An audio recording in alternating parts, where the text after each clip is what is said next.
Yo, what's going on, guys? Spoofy here with the car guys. Duh. So, it's Monday night. I had a regional on Sunday, and I've been testing Shaddoll artifacts for the longest time. It was the first version of this deck that I'd played.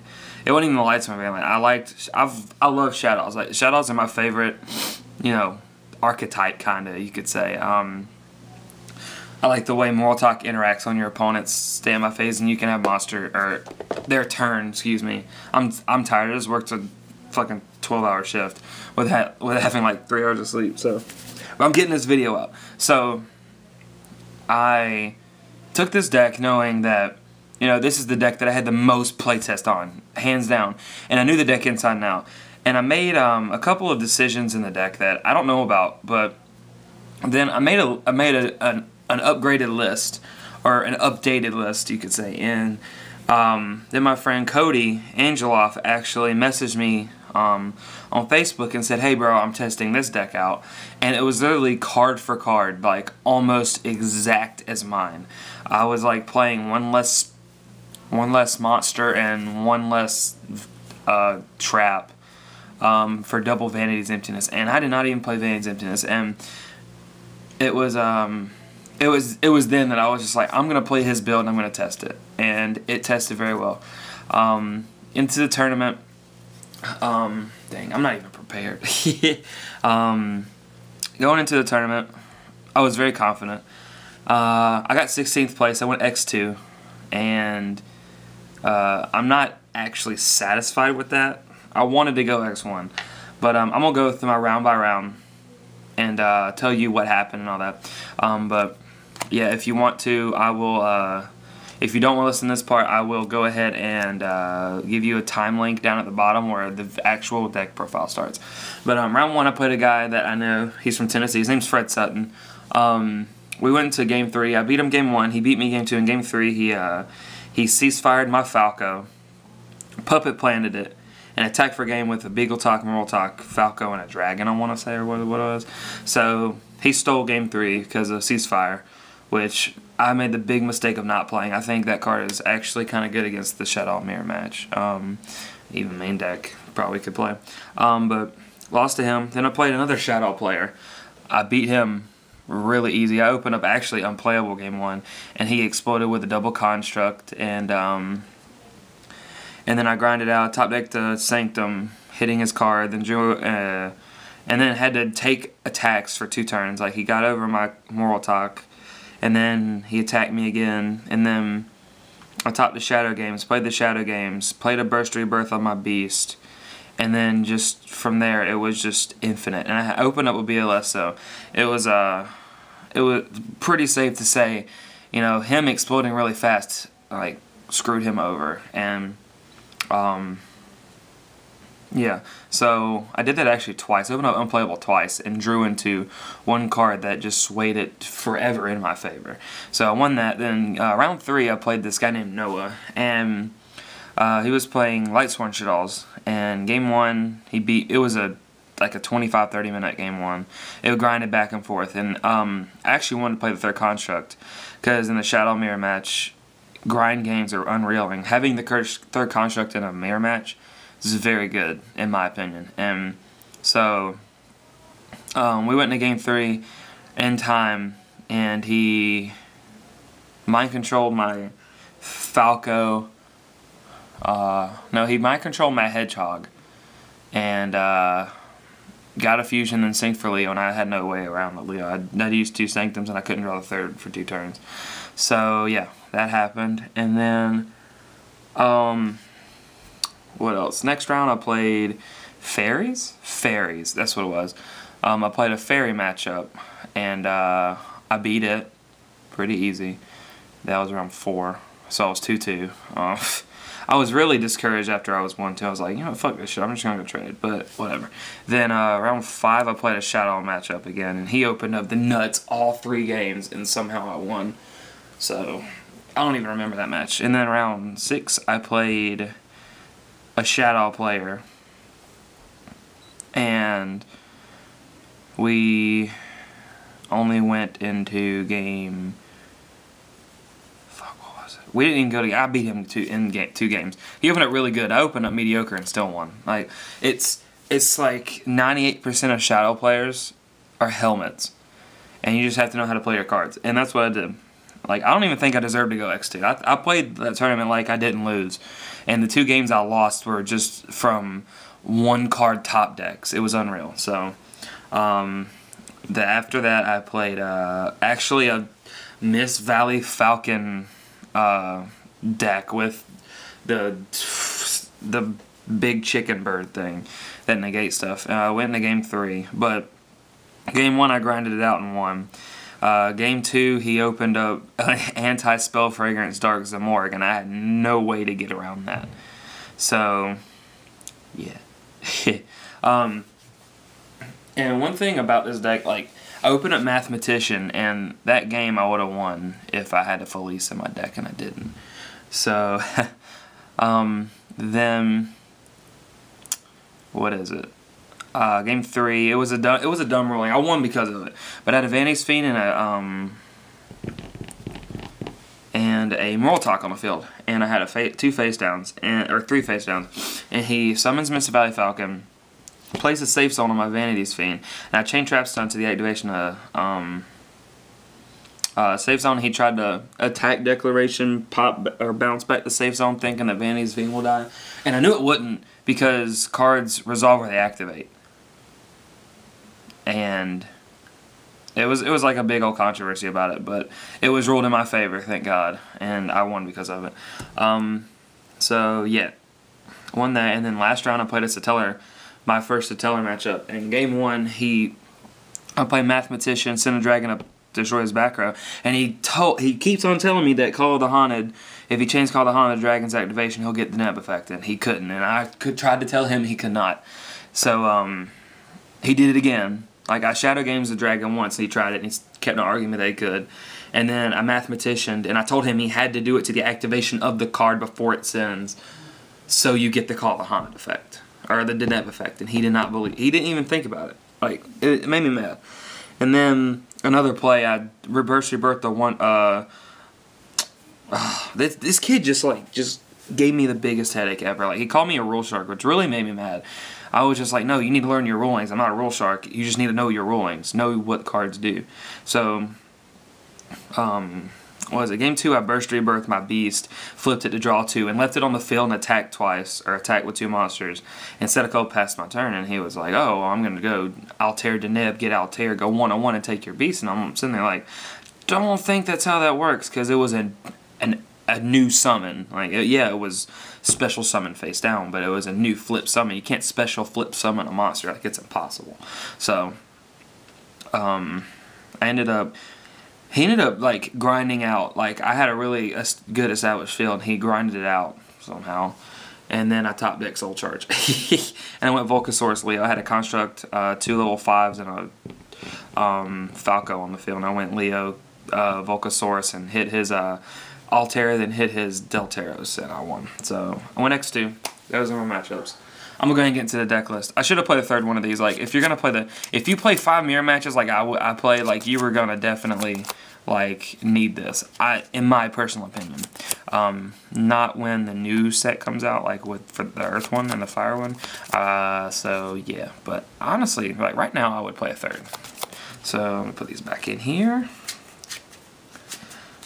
Okay, I'm gonna go ahead and get into the deck list now. We got 3 Mathematician. This card is beyond nutty. What can I say about this card? It gets over Falco. That's actually a big thing in the Shadow Mirror, in the mirror match per se. Falco has 14 defense, and you don't want that Falco to stay on the field. So them, trying to survive with a Shadow Games Falco is very good, because like with an Armageddon Knight, you cannot kill it, and it just stays there. And then they can use it as a tuner or use it for a fusion target, and this just makes it Falco not as effective in the mirror match a lot of the time. And 1500 isn't bad. Like, if it was 1400, it would suck. 1500 is very good. I also played one Armageddon Knight.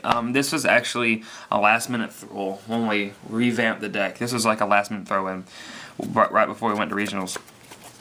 And this opens up a first turn soul charge play, just like Patrick did with what is it, a Castell, like the Castell Beast play with his Light Sword and Shaddolls. If you open up this in soul charge, a lot of the times that first turn soul charge for 2 will be a lot better early game than late game. Oh yeah, early game as opposed to late game advantage wise, because you want the advantage then and there instead of late game, because if you can go ahead and push for advantage like in your hand and have the answers for them, you're gonna win hands down 100%. And Armageddon Knight gave me that. I actually Armageddon Knight Squamata to Beast, drew a card, soul charged into both of them, went Castell and flipped my Beast and set a couple, and I was just, that first turn, like getting a Beast on the field turn 1 is unreal, and posts a lot of problems for my opponent. Then for that I played 2 Beasts. I played 2 ofs with everything except Hedgehog, which was 1. So 2 Beasts. Actually I kind of wanted the 3rd, but then again I didn't. It was really weird. This is another card I might up to 3. Squamata. This card's very good. In a lot of situations, you want to, dump 2 cards to put more monsters in your graveyard to do more stupid things. And a lot of times you want to banish 1 for like an Allure of Darkness, or banish 1 for whatever reason, or for your Chaos Monster, my BLS. And it's very good. I actually would not mind playing a 3rd one. Probably in the new Challenger set, you're probably going to have to be forced to play 3. So I'm probably going to up it to 3. I played 2 Dragon. I'll get to a cool thing I didn't even know you could do until Fred did it to me round 1. And actually, the reason I did very well was because of that one thing Fred did to me in round 1, game 2. So I'll get back to this in a second, but I played 2 of these. Then I played Double Falco. A lot of people are playing 1, and what the fuck? This card is unreal. Like, it single-handedly wins you the mirror match a lot of the time, because being able to have access to the second one, the Mathematician, is unreal. Being able to go Armades in the mirror match is unreal. So, like, Mathematician into Falco, or Mathematician, Squamata, Falco, get the Falco, flip the Falco, get the Squamata, and then go Armades and have, like, a set Super Poly or something. That's unfucking real. So, yeah. Then played 1 Hedgehog. I really didn't like 2. 1's plenty, because you see your fusions a lot. But it is a level 3, and you can search like your Beast to go into like a set play after like your first turn and recycle your fusion. But that's it for the Shaddoll monsters as well. Then I played the Artifact Engine also. So I played triple Moral Talk. This triple Moral Talk, you kind of gotta play it since you play 3 fusion in the deck. This can come out of the deck. Like, this can come out like of the deck you can use for construct. And then one thing I was playing 1 of, but this is one of the cards that Cody and I, it differed between me and Cody, and I don't know how I feel about it. I'm probably gonna cut this to 2, or cut this to 1, excuse me. And it's 2 Beagle Talk. One time it did help a lot. Because I sanctumed, I had 2 Moral Talks, and I sanctumed a Beagle Talk for 2, and then I fusioned for a construct with the last light I had in my deck, which I guess like that's where the Beagle Talk came into play the most, was from the deck. I would usually fusion this off, other than the Falco, or not the Falco, other than the Moral Talk, because I'd rather see the Moral Talk, because I had outs if I drew an Ignition or if I drew a Double Cyclone, and I'd rather have this in the deck. So having this in the deck to play fusion with is very good. Then I played 1 last monster is BLS. Surprisingly, I saw this a lot, and this card is nutty. I actually think this card should get banned because it's that nutty. They should honestly ban this and bring Chaos Sorcerer back to 3. Wouldn't bother me at all. This card is beyond stupid, and if you're not playing this in any deck that has a dark and a light, it's beyond me.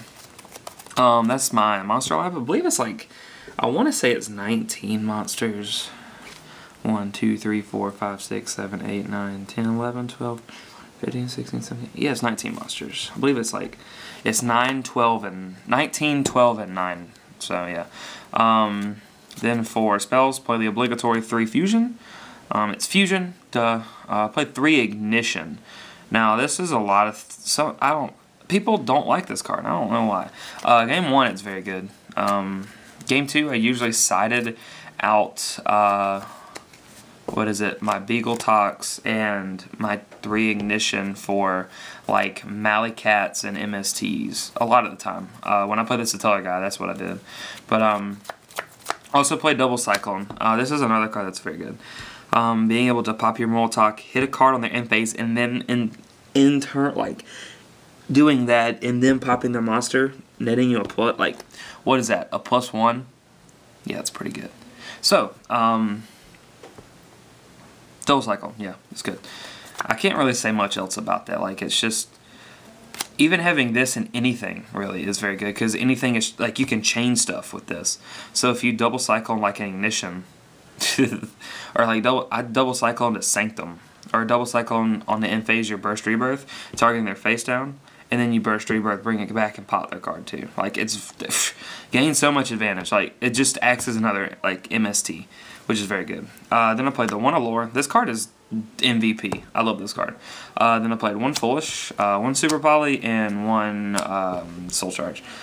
Soul Charge, I only played a couple times. I ripped it in my last round to go Volcasaurus Leo for game. And then, not for game, but it was pretty much for game. And then a couple times, I saw it like half my rounds, which is good. And then for the traps, I played 9. I played a 40 card deck. I saw a lot of people playing more, and I tried a 50 card deck, and it was just but I'm probably going to go back to try that 50 card deck. I played 3 Sanctum. It's Sanctum. You have to play 3. Play 3 Sinister Shadow Games. I'm going to actually go to this now. Sinister Shadow Games. On your opponent's end phase, which I just disregarded how you could do this. Like, I just didn't even, like, it didn't register in my head that you could do this until Fred did it to me. I don't even know why, but it was. Sinister Shadow Game, send one at your end phase. So if you have Molotov and Shadow Game set like this, blah, blah, blah, end phase Shadow Games, sending a Dragon. So we're going to send Dragon.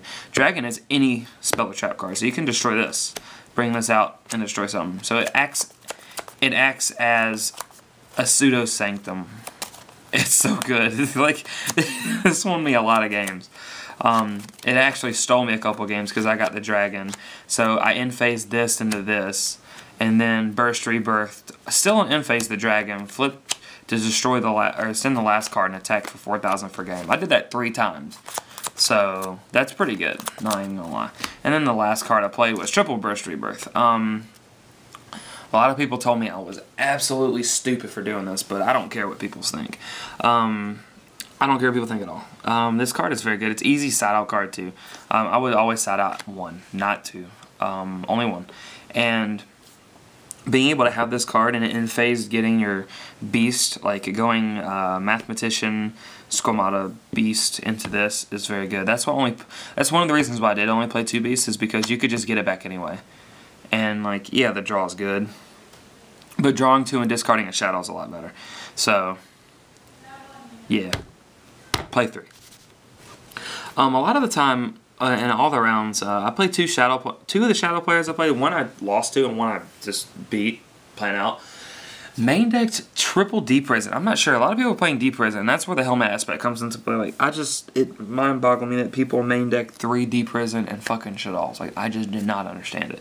But this card I think was MVP of the entire tournament, in my opinion. Hands down. I would not ever play less than 3. It's 40 cards in the main deck. I'm gonna go ahead and get into the side deck and extra deck. The side deck was just I only sided in a couple cards really, all day. But in every single mirror match, I would ask them not to side this in. To be fair, to both of us, but everybody said no except one person, which was Fred. Fred's a respectable player, but everybody else was like, no, I'm putting it in. I lost to this in one of the rounds because of it. But yeah, I played that. Played one Vanity's Fiend. It's Vanity's Fiend. You gotta play it, kinda, I think. Even in like the Burning Abyss matchup, this and Trap Stun is very good against the Burning Abyss matchup. I haven't played a Burning Abyss in a long time in any tournament, but yeah, this is there for Burning Abyss, Shaddolls, and what's that one card called? Satellar. That's the deck. Satellar. And I sided it against the Zaborg, or not Zaborg, this is some Morg, dude. I played double Puppet Planet. That 3 is kind of overkill. Yeah. Played this against all the Shaddoll players. I resolved it once against the guy, one of the Shaddoll players, game 3. He left a window on board with nothing else, and he was at 2,300 life points left. Or 2,200 life points left, which was the funniest thing ever. So I just Puppet Plant and attacked him for game. It was just so funny. So yeah. Then the triple MST. I took the ignitions out for this a lot of the time in the Beagle Talks for other stuff. But a lot of the times, just you want to hit the floodgates, you want to hit their cards, and a lot of the times when you do take out the Beagle Talks for better cards, you want to take out the ignitions because you don't want to have dead artifact cards in the deck, like another Sanctum that can't get anything because you have all your cards set or something like that. So I would take out the ignitions for the MSTs, and it worked fine. It pretty much did the same thing. Like, I'm almost borderline about to take out the ignitions and putting in the Typhoons completely, and taking out Beagle Talk. But I'm iffy on that too. I actually like the nutty aspect of Beagle Talk. Then I played Double and the Band played on. I didn't play this once, but this card states, neither player can special summon monsters with the same level as they control. Neither player can special summon monsters with the same rank that they control, so they can't summon anything. Going first against the Satellar player, I didn't side this in. So, knowing I'm going second against the Tellers, I did not want to side this in. I wanted this to be like a very first like stun play, like I have this set turn 1, and then they're not going to be able to play for like a turn or 2 so I can gain advantage. This was basically just for Burning Abyss and Satellar. I only played one Satellar and not 2 of them. So this really didn't come into much handy. But these did. I'll show you these now. Played triple Trap Stun. Trap Stun was very good against a lot of things actually.